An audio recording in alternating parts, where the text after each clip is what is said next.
Hello and welcome to African Discourse here on Independent Television. We're live in Benin City, Nigeria. I am Uyi Agmofwegbe. This week on the program, we want to take a look at not just Africa as a continent, but the issues that the continent itself is grappling with, especially on the front of leadership. Many people have talked about how that, first off, Africa, in order to develop, would need a substantial level of cohesion. In other words, there has to be a multi-level sort of integration across the continent. People have talked about trade, for example.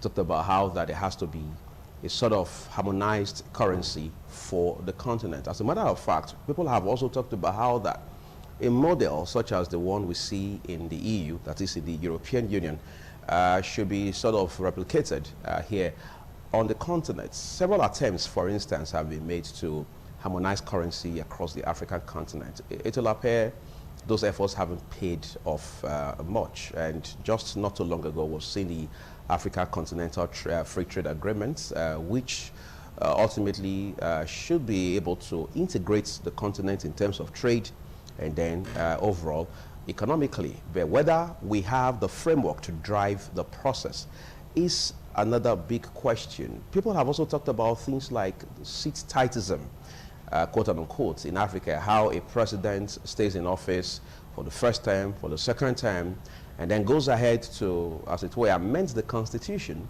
just in order to have the third term and several terms afterwards. The late Robert Mugabe of Zimbabwe readily comes to mind along these lines. However, fingers have also been pointed at how much this sort of development has impacted very adversely the fortunes of the continent. And then there are questions as well as to the pivotal role of Nigeria as the so-called giant of Africa. Is Nigeria playing that role very effectively? Let's not forget quickly that President Muhammadu Buhari has spent yesterday and spending a chunk of the day as well in Ethiopia to witness the inauguration of the Prime Minister in that country. Again, Ethiopia is one country that is troubled, so to speak, on all sides.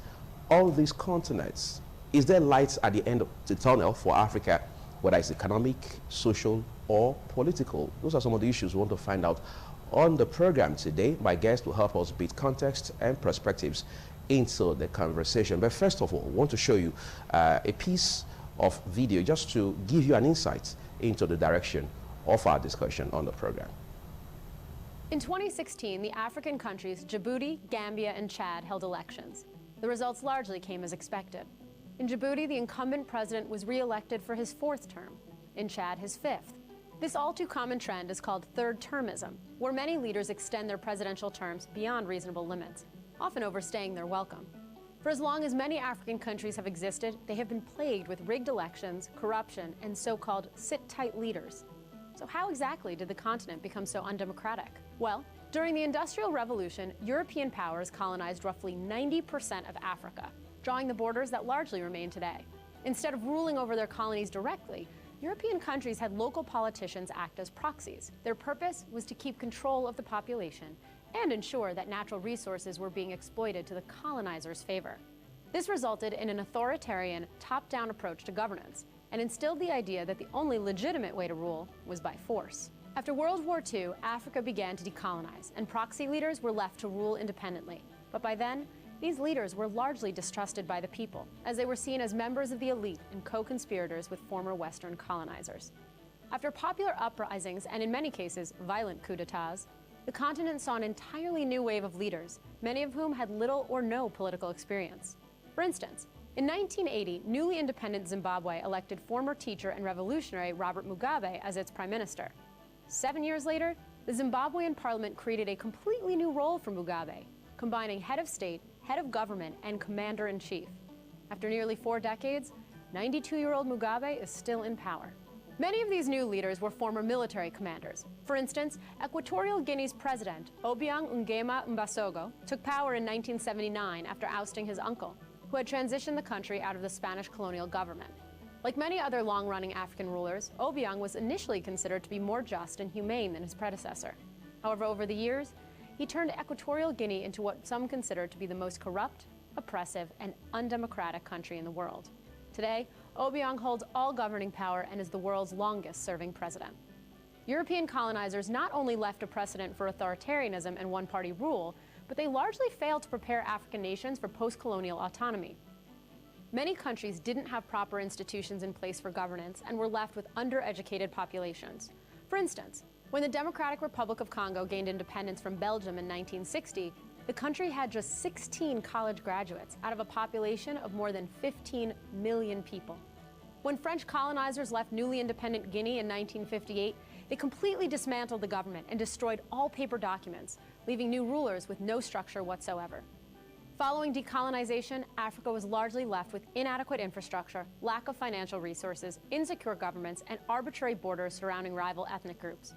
In order to pursue policies and restore order, most African governments consolidated power into the highest office, even if that leader was undereducated and ill-fit for the challenges that lay ahead. Although colonialism has been gone for the better part of a century, its implications still plague African politics today. While ruling for decades in the highest office, many of Africa's sit-tight leaders have become excessively wealthy, benefiting from kickbacks, money laundering, or other corruption schemes. Several initiatives have been proposed to tackle widespread corruption in Africa. Can the problem really be fixed? Find out in this video. The researchers expected corruption to fall, but the exact opposite ended up happening. Police officers would stop drivers more often and attempt to extort even more money than before, an increase of roughly 25%. Thanks for watching Seeker Daily. Don't forget to like and subscribe for new videos every day. Thank you for staying with us on the program. I'm joined by Tony Abolo, is a media consultant, veteran journalist, and a public affairs commentator, here to lend his voice to this very topical discussion that we're having on the program this Monday afternoon. It's always a pleasure to have you on set here to lend your voice to very topical issues like this. Thank you. Thanks. Great. I want us to begin from what leadership has been like on the continent. People have said, look, we look up to Nigeria to show us the way forward. I mean, this is the 21st century, for example. Africa cannot continue to run around the circus. Where are we today as it stands? I don't know how you framed the question and put it like Nigeria is pivotal towards the dynamics of change in terms of leadership, example, and the best of paradigms of leadership should come from Nigeria. Sadly, Nigeria is one of the worst examples anybody can ever think of. As far back as around early 60s, when even we hadn't come into the 1966 military days, when Lee Kuan Yew was trying to look for a model from Singapore, he thought he could come to Nigeria. And of course, he expressly said it, that Nigeria was nothing. And I have a personal example when I had the opportunity of going to South Africa before apartheid came down. And I interfaced with politicians who were parliamentarians. And they were saying one of the reasons they were not too sure whether they could allow the blacks to come on to power in South Africa was because they were looking at two examples. One was Nigeria, and two, Zimbabwe. Zimbabwe was a multiracial, white, black. So if that will work, then maybe they can follow. Then Nigeria, they said, was too unstable, too many coups, and therefore Nigeria was not anything to show by way of example. And look at the days we had, even if you wanted to use Nigeria as a possible example, you have to go back to the kind of strength and vigor of the first time we had Obasanjo, which of course was maybe an offshoot of Murtala Mohammed. Right. So there was this vigor when we became part of the frontline states, and we were part of the people who broke down apartheid. Now, Nigeria then had a voice, and Nigeria could speak, and we were authoritative. We had influence, and we had a good economy. But now, what do we have? A badly run country, an economy that is so, just coming down by the hour. Poverty, about 6 to 8 people drop into poverty every minute in Nigeria, and we're becoming the poverty capital of the world. So Nigeria has no good example to show. It's sad. It's sad. And then when you look around, because sometimes when you look, you have this hope that when you look to the right and look to the left, you might see something that might give you hope. When I read a couple of things about Ghana, sometimes you chuckle. You would have thought that Nana Akufo-Addo was going to be the bright star and maybe coming from Jerry Rawlings. And so you now said Ghana was going to be one step after the other on a growth pattern. Then we had hope in Ethiopia. Until now, the young man, Ahmed, I think that's his name, Right. The country is just dissolving. And so you can't head there. Somalia is no-go area. The kind of democracy you find in Kenya is nothing to talk about. Then you go to the unstable North Africa. Is that where to go? Then the blacks that even came to lead South Africa have many just shown what the blacks sadly can do. But we need to even also give some exception and explanation to why the blacks are like that. So in terms of leadership, we don't have it. When Nkrumah was there, and Senghor was also there, there were some of the people who gave Africa hope. And even unfortunately, we didn't quite look at Muammar Gaddafi. Muammar Gaddafi had some good things to give to Africa. He really loved Africa and wanted Africa to stand on its own against colonial onslaught or neo-colonialism. But now when Gaddafi is gone, Nkrumah is gone, Senghor is gone, so the South African man who could have lived long, but then he came too late to Nelson Mandela. Right. Who do you now look up to? Nobody. And Nigeria is, sadly, everybody has hoped that Nigeria is an exceptional country. And of course we are. The people are. But those who constitute the leadership are just, they're jokers. That's all. There are people who have said, look, Africa and indeed South Africa have thrown away all of these so-called Mandela ideals. That there were values he stood for, which had the potential of driving Africa forward on all fronts. We have thrown all of that away. That has implications, right? Of course, yes.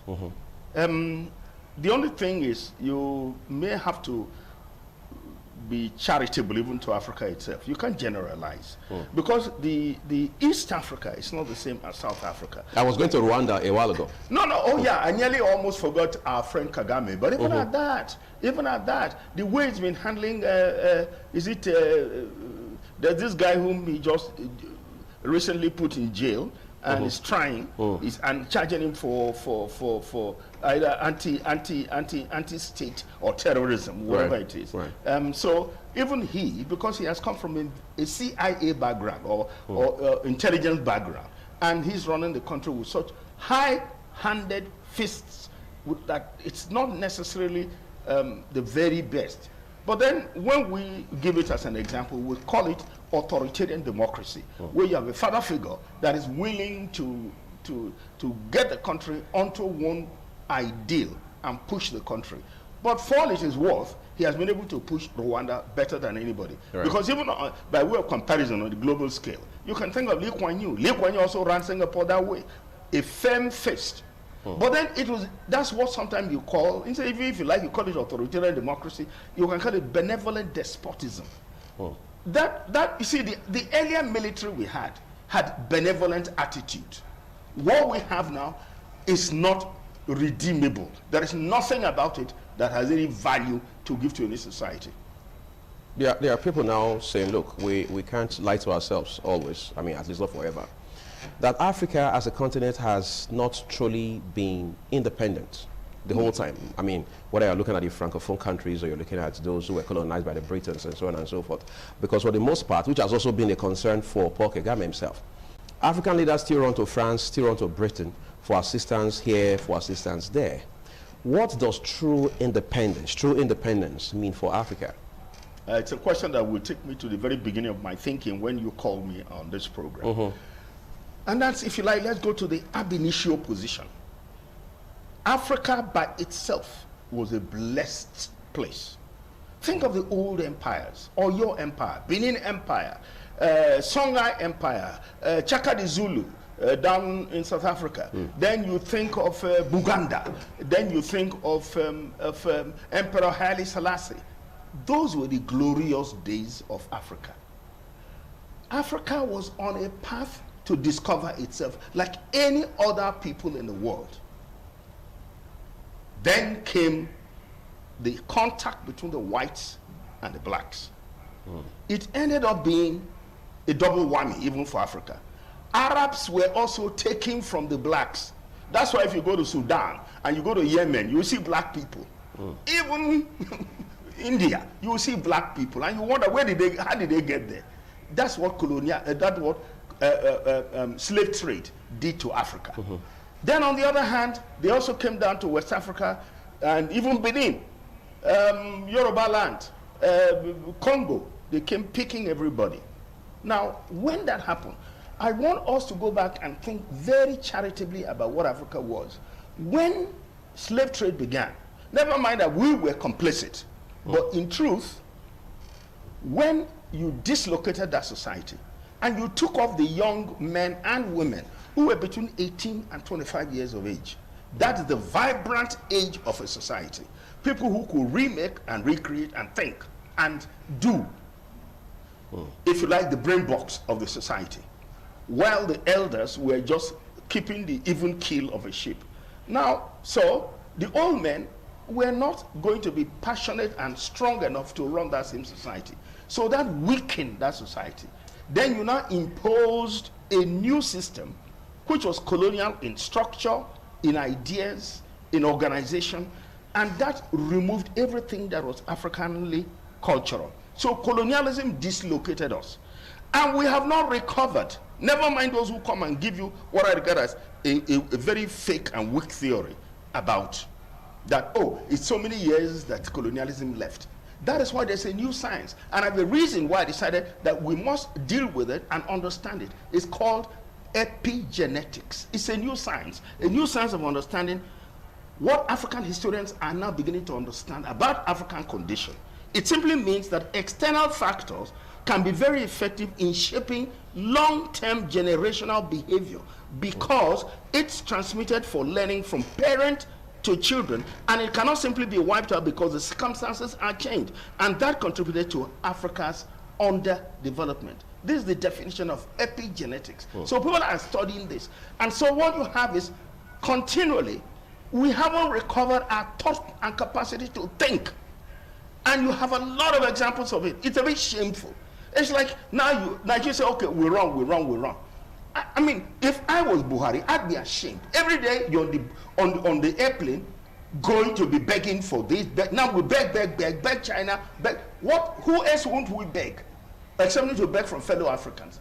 The Africans, of course, because of the system of the Francophone system, how the French pulled out from their colonial territories, they keep their foreign reserve in France. So even if you needed money, you must go to France and clear with France or French treasury to take your money. A bit of a wicked thing. And instead of Africa to come together and say, look, this kind of neo-colonialism is bad. We have not solved that French situation. We, the English or Anglophone, not only to talk, then of course the Lusophone, those Portuguese speaking people, we haven't changed our character. We have no reason. Who said you cannot reorganize? And that's why another element of analysis is to look at age.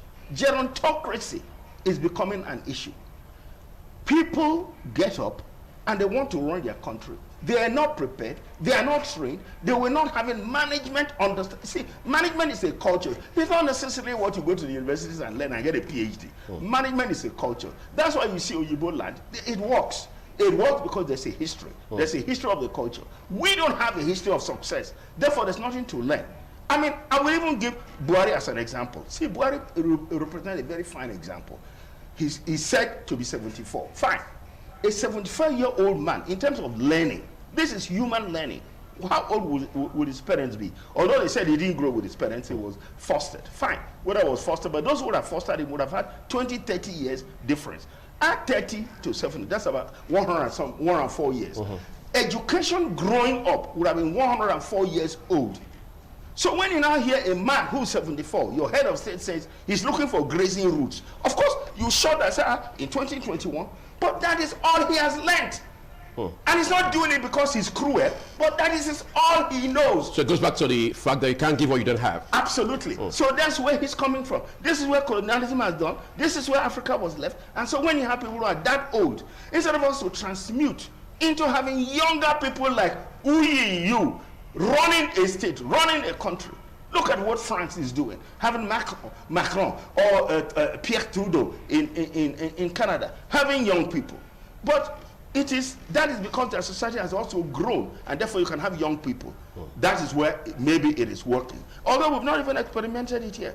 You may also say, okay, look at Joe Biden, he's 70, whatever it is, 78, 79, but then that's a system that has also had a history. So you can have somebody of that age who can be able to run a country. But here, you don't need old people who have old ideas, all knowledge, didn't have the time to regrow their own knowledge in such a way that they are modern and can even think futuristic. Not only be modern, but be futuristic. That is, where will Nigeria be in another 40, 50 years? So we lack that long-term thinking. Absolutely. We lack it completely. We never ever see a future. I mean, and it's worse with our politicians who only think in 4-year cycle. I come, I win, I do what I do in 4 years. It's life about 4 years. When you're training, when you deliver a child, you think of your child as a 4-year program or 8-year program. You just look at a human being growing. That's how a nation grows. And you now say to yourself, where will this country be? Then you create a vision. And then you now grow a people who capture the vision. You know, painfully. Even if you want to look at the Nigerian tragedy and African tragedy, do you have people who now sit and say, oh, let's build our country with young ideas, and people, you gather it together and say, look, this is the vision. So there was a vision in Nigeria. You cannot tell me that. I, at my age, cannot even say this is the vision Nigeria has. We just get up and we're going day by day. No nation grows that way. So we must cure that defect, and which means the educational system has to be worked on, because that's where the problem is coming from. Now, I've told you about the old colonial things, how society was destroyed. But then, of course, if you want to recover it by education. And you do it by education. Maybe, I don't know, whatever level, you know, you need all the stakeholders to gather together because it's a big thing. Where do you start from? Is it the kindergarten? So you make the children bright and brilliant? Or do you make the women who haven't even delivered you? Because science now tells us that even children learn in the womb. So is that where you start from? Or do you start from primary school? Do you start from secondary school? Or do you go to the universities? And that's another sad story that we never ever seem to realize. When the university people are saying, oh, they're not funding them, everybody says, oh, what is it, what is it, what is it, what is it? What is the purpose of a university? By and large, it's for teaching, research, and learning. So, are we doing that? No. What is the funding? Why is Germany a strong economy in Europe? Why is it the engine hub of Europe? Because it spends, that's a country that, we're not talking about the institutions themselves, nor the manufacturers. We're saying a country that has a focus in terms of policy on research and development. So they're ready to come up with new things. Look at where China is going. Are we imitating them? I was just looking at something just before I came. It's such a shame. We're being left behind. Where's China? Where is Singapore? Where is Japan? Where are some of the countries in the Far East? Where is Vietnam? Everybody has left us. And look at us now. In 2021, what is the vision? Where are we heading to? In 2022, where will we be? Rather, we are worried about, is there a structure? There is secession, there is insurrection, there is insurgency. Is that where we should be after 60 years? And this is the story of all over Africa. You go about, you go here, there is a coup there, then there is a demonstration, then there is no real democratic culture. Because again, talking about the democratic culture, that's something we ought to look at. Is that the pattern we should follow? It's a serious question I'm asking. Is that the pattern we should follow? Because the African man thinks of, because I've heard you, but before in your introductory remark, talking about sit-tight leadership. You put it in the African context. Sit-tight leadership is a kingly picture. You sit on the throne. So you're not going anywhere. You're not supposed to be a president. That is, you're a president for life. You're a governor for life. That is the... No elections. No elections. And that's the reason why. Do we do elections? We do. I don't know what we do. Just a parody. It's not called election. It's not even selection. It's just one kind of cabal. Cabal just wakes up, says, oh, it is this man who must be. After all, look at it. Here we are we're looking at 2023. For all it is worth. People fly to go and see Tinubu in London. There are people say it's Atiku who is manipulating PDP. Is that the issue now? That is, we have nothing else to say to ourselves. Where are we as a country heading to? And many African countries are not even in that shape. They are not in that shape. They are poorly governed, elections are poorly conducted, if you agree that you want elections, and we have carried a system that we don't even understand. What is presidential system? Of course, we're not practicing presidential system in Nigeria. Don't deceive yourself. Where Ahmad and Bajabi Amila will be going every day to Aso Rock to be holding meeting. It's not done. Yes, we didn't say that they shouldn't come together to think together, but they tell you that anything the president brings, they're ready to pass. Is that the theory of presidential system is separation of powers? Right. We don't practice it. Rather, there is a collusion between the executive and legislature. So it has come together as one. What is it? I don't know what name. What name? You have to find an adjective to where you collapse executive with legislature. Exule, or how do you pronounce it to call it what? So even the judiciary itself, people are now beginning to feel that it's part of one system. So maybe that's the African system, which means we must look at the traditional way of governance. That may make us succeed. What we're practicing, whether it's parliamentary or presidential, is not bringing success. You have made back and forth reference to late Lee Kuan Yew of Singapore, right? I mean, that's one shining example. All the way from Asia. He wrote a book while he was here, and he called it From Third World to First World. A lot of persons have said, look, this is just a nation state, as it were. One state, why do you want to put it? Exactly. A one state country. Where you have some states in Nigeria even bigger than the entire Singapore. Yes. But again, there has been the argument that we can domesticate some of the variables that helped push that country within a few decades from where it was to where it is today. What are some lessons we can learn from such a country? Good thing you kicked that up. In fact, something I'm working on, I'm looking at international models and saying, can we draw inspiration from those countries and apply them to our situation? But then it requires an intellectual group to drive it. It's not this kind of politicians you have. These are cash and carry politicians. They can't translate any idea into anything. All they look at is, I go in, I collect money, I become a rich person. So with that kind of mental state, you can't work that out. They are not the people who can copy. Because that's the reason why some people say, okay, they go to Dubai every day, they go to London, they go to America, they come back, we're still in the same shit. So we are saying, can we reorganize ourselves? Well, the day, maybe, see, it will require some kind of, whether you may not like the word, but the word itself has its own benefit. Call it radicalism or call it revolution. There has to be a revolution of a kind. People always talk about how that they have this misgiving about the violence coming with revolution. No. That does not mean that it has to be violent.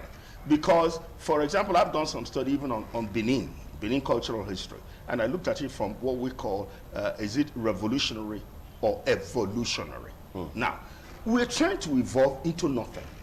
Therefore, to break the cycle, you need to hasten the process of social change, which means the younger people have to be more vibrant to take the situation out of where it is. The younger people are not happy. They are tech savvy. They are more people who can, at a click of a button, do things with artificial intelligence, internet of everything, and they are there, machine learning and all of that. They can create things now. They do apps, they're into coding and all of that. Those are the kind of people who should take over the country. Because as long as you have this older generation still in governance and leadership, we will head nowhere. We can't imitate anything. Because, like you were asking, can we copy? Somebody has to learn, and somebody has to think, and somebody has to create a model. Now, like I've said, these other people can't do it. Can't, I repeat, can't. So anything that you are hoping that will happen in terms of copying, no. Then you have to have a people who are ashamed. Do we have a sense of shame? If Nigeria ought to be looking at where it is at 60, remember that here was a country, they said, I read, that Nigeria borrowed money to Dubai. Now, I'm sure we'll soon be all in an aircraft going to Dubai to borrow money. Nigeria could give money and pay salaries in Guyana during the days of Gowon. We are the ones who are now begging. So, what example are we setting? It's just not there. So, I'm saying that the people who are here just look at, they think that what they know is all there is to know. So, you have to change, like I go back again to that education. we have to change what is the content and ideology of the education we pass on to those who go into the schools, and bring proper research, proper learning, and proper teaching, so that when you do all that in school, students come out becoming vibrant people who come out to create change in the environment. But we are making education such a, what do the young people now say? Education is a scam. Why would they say it's a scam? When you finish, it doesn't produce work, it doesn't produce anything. It produces nothing. So why did I go to school? So you need people who are going to come out and think differently. They must be thinking, not just this beyond thinking outside the box. And you need what we call it, a capacity coming with a number. There's the word that just escaped me now, but you need the kind of number that can create that kind of change. And you cross-reference. But then we keep holding ourselves every other day in Nigeria from even reaching that level. Okay, look like this, there's this VAT. I was just reading in the papers before I came. Suddenly, some 5 states in the north want to go to court against Lagos and Rivers. Oh, so is it north versus south? Look at anti-grazing. They say Mieti Allah, the office of the Attorney General, Malami, is telling the Mieti Allah, what they call a business group, to go and be suing governments of this country, a federal government. So when you now have that kind of thing, at what point are you going to unite minds to think in one accord? And even the media itself, it's not also in one accord. The media is not thinking, do we think Nigeria? By now you ought to be saying, let's put Nigeria on the front burner. Where should, like we said, we should provide the example, and people are looking up to us. Then the media ought to begin to say to those who are in leadership position, this is where to go, this is where to go, rather than fall back into ethnic thinking. Because what is happening now is you print in the north, you send northern thoughts. You print in the east, you bring eastern thoughts. You print in the south, you bring southern thoughts. You bring in the west, you bring, no, we ought to bring Nigeria. Nigeria is the project. When we now begin to think Nigeria, then you force the hands of those who can't know, because the media is the only, is called it the public square for education, where the leaders, those who are led, can come together and learn new thoughts, new ideas. So the media ought to create that framework for a new way of thinking. Then you now begin to say, oh, you now evolve the people who now say, look, that is the model. Then you strengthen the political structure too. Those who are in the who call themselves politicians, do they ask questions? Do they hold their people to say, this ought to be the policy of this party, so that the party is looking progressive? Not this name, they just label themselves, I'm progressive and this. Not one of them is progressive. You want to know what's progressive. And then we the people, do we ask questions? Because that copying you're saying, we the people ought to demand it. Are we demanding? We're not. Are we demanding that the example that the leadership should give, that is what happened? So because there is this heavy-handedness in governance, and it's all over the continent, so it's not just only in Nigeria. So you don't have the people speaking for themselves. Then the women are emasculated, the children emasculated. Then you use the army and police to terrorize the people. Then the people can no longer say anything. I want to ask you something about education. I mean, you have also made reference to that for a while now. And as it stands today, even the Minister of Education in Nigeria, Malam Adamu has said that for many years, Nigeria has not funded education for up to 10% of our annual budget. Yet, and ironically, the UNICEF has always recommended a minimum of 26% of your annual budgets. Incidentally, the UNICEF is, as it were, an offshoot of the UN. Just this year, Dr. Chris Ngige, Minister of Labor and Employment in Nigeria, has said that Nigeria is not a UN country. That probably raises the question of what should be the benchmark for determining whether you're funding education enough, funding health enough, and other critical areas of national development. Okay. Ngige just been economical with the truth, because it pleases him to be a minister. And you know, in Nigeria, if you're a president, you're a governor, you're a minister, you're a member of the house, oh, suddenly you are very intelligent. So you can say anything you like. And the media puts microphone to you and quotes you. That has to stop. we must hold our leaders accountable. Not just anybody saying anything. He must be queried. Look, if it was like an American television and said that, by the time they make an analysis and make a mincemeat of that statement, he will retract. But it's only in Nigeria you will say that we're not a UN, therefore we do what we like. Is that good enough for your country? No. I like to believe when you want to say benchmark, let the benchmark necessarily not be a percentage thing, using UN benchmarks. No, I'm not too sure that that is the right way to go about it, because the UN or the UNESCO or UNICEF does not provide money for us to do what we have to do. It's merely a policy guideline. Okay. Right. Therefore, what we ought to do is maybe call it the command model system. How many children do you have in Nigeria? How many are in primary school? Or how many in kindergarten? Let's start from the bottom. How many should be going into kindergarten? How many should be going to primary school? How many should be going to secondary? How many should be going to tertiary? And how many should go to vocational? When you work it all out, then you ask yourself, what kind of funding is adequate? You see, it's something, you know, the hard work that leaders don't do in Nigeria.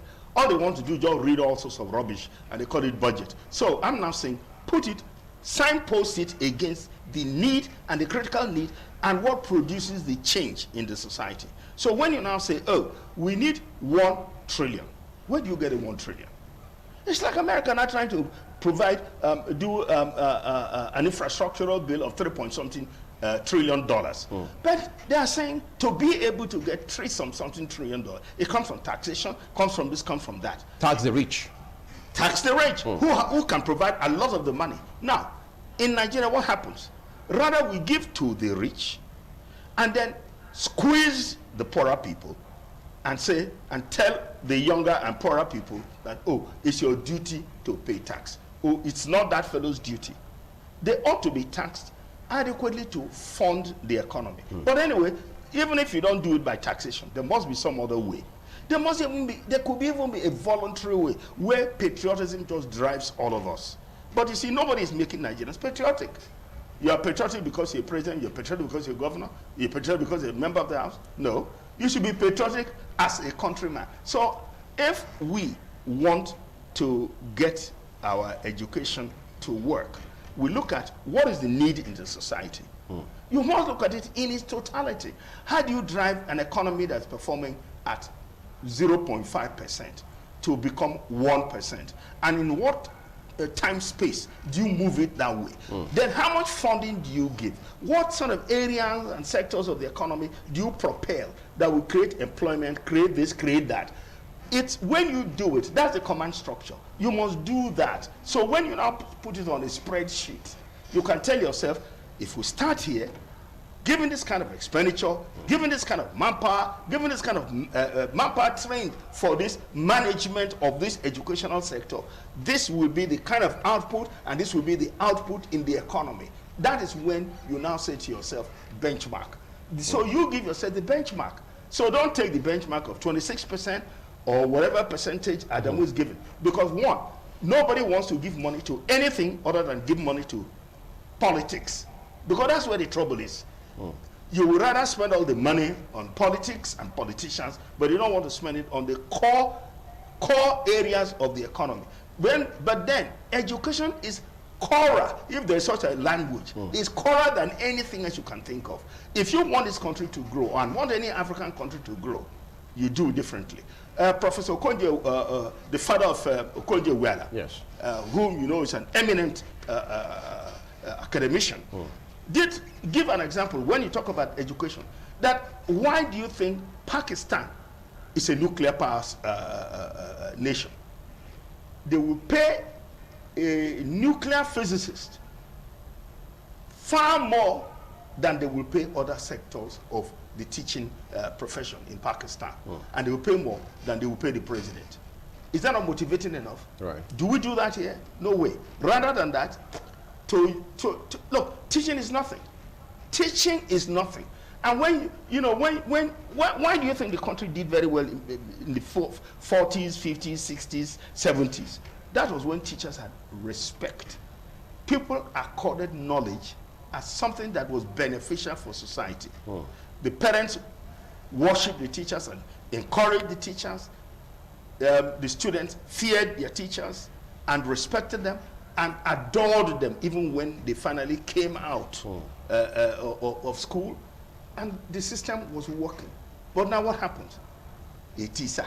What is it? I mean, you derogate the teacher, it doesn't mean anything. And so either you don't pay him or her, or you don't even respect a teacher, you don't give them a conducive environment to even operate, and you don't even make the atmosphere for children to learn. That is, because people don't think that even learning is a lot of work, and it means a transformation of the human mind. And when you transform the human mind, that human mind, who goes to the moon? It's not a human mind. And what do you think you are doing when you are not, when we just make our education such a, put it in shambles? Why was Awolowo such a revered person in the West? That's what because he did something for education. Is he not telling on the economy of the Yorubas? Fine. If you look at what is happening in the North, by comparison, the North said education, nothing. Skills, nothing. Just be talakawa. When we need votes, come and vote. So when you have that kind of situation, you've destroyed your own economy and destroyed the future. So if you want to know any nation that has any potential and can lead, look at the educational sector. So if we want to lead Africa, we must go back to the schools. In all its ramifications, whether it's private or public, and begin to make them function at optimum. I'm going to talk to you about a few more things as far as this discussion is concerned. But quick, I want to show you a video again, and we're going to draw the concluding parts of our discussion from this video. Allow me the privilege to be unconventional in this discussion. You started with a very provocative question, which really was, I think, intended to have us thinking beyond what we are used to. And in this case, I think the panelists have gone along the lines of things we are used to.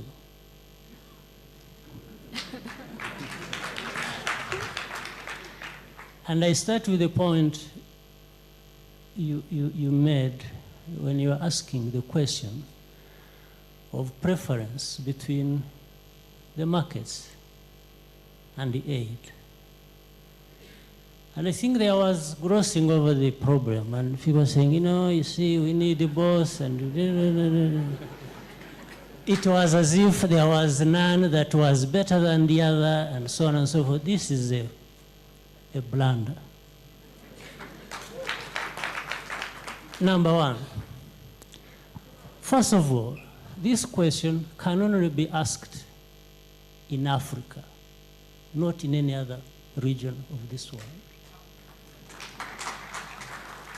Which in itself tells you that there is something wrong even with the way people are arguing the case. Because it is now a given that aid and capital markets, are the same. You see, it's not, you can't say you don't need this. I mean, first, aid is more political than anything else.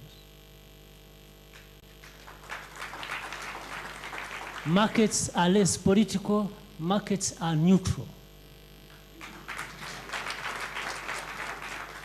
Look at the rest of the world. The only thing you're talking about, why you highlight aid, sometimes that to the point that if you say anything about aid, it may be used against you.